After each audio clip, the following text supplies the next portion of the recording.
इस्तिहाज़ा, औरत से जो खून खारिज होते ही उनमें से एक इस्तिहाज़ा है और खून इस्तिहाज़ा के आने के वक्त औरत को मुस्तहाज़ा कहते हैं। मसला 596, खून इस्तिहाज़ा ज़्यादातर जर्द रंग या ज़्यादा सुर्ख, ठंडा, पतला, पराना और बचा हुआ खून होता है और बग़ैर फिशार और जलन के बाहर आता है, लेकिन मुमकिन है कभी स्याह या गाढ़ा सुर्ख, गर्म, गलीज़ और ताज़ा हो और फिशार और जलन के साथ बाहर आए। और खून इस्तिहाज़ा की कम अज़ कम या ज़्यादा से ज़्यादा हद मुअय्यन नहीं है और बलूग़ से पहले इस्तिहाज़ा नहीं होगा और 60 साल कमरी के बाद उसके होने में इश्काल है और एहतियात वाजिब ये है कि उस सुन के बाद औरतें इस्तिहाज़ा के वजीफ़ा पर अमल करें।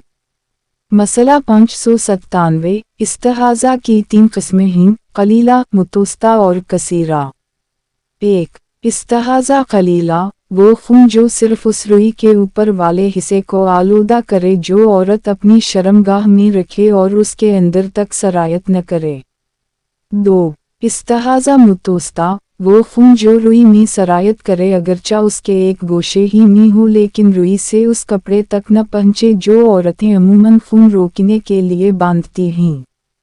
3. इस्तिहाज़ा कसीरा, वो खून जो रुई के अंदर से तजावज़ करके दूसरी तरफ से बाहर आ जाए और उस कपड़े तक जो औरतें अमूमन खून रोकने के लिए बांधती हैं पहुँच जाए।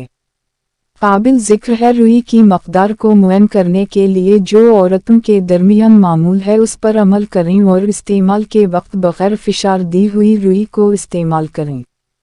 रुई के अलावा दूसरी जिन्स से इस्तिफ़ादा करना कि जिसकी बनावट, जज़ब की काबिलियत और अनफोज़ की मक़दार रुई की तरह हो तो काफ़ी है, लेकिन राइज टिश्यू पेपर जिसकी बनावट, नाज़ुक और जज़ब व नफोज़ की सलाहियत रुई की बनिस्बत ज़्यादा और जल्दी होती है उस मकाम में काफ़ी नहीं है। और अगर असली रुई में गैर असली और दूसरे मटेरियल का इजाफ़ा किया जाए जो मज़कूरा जहत में कोई असर न रखता हो तो कोई हर्ज नहीं है।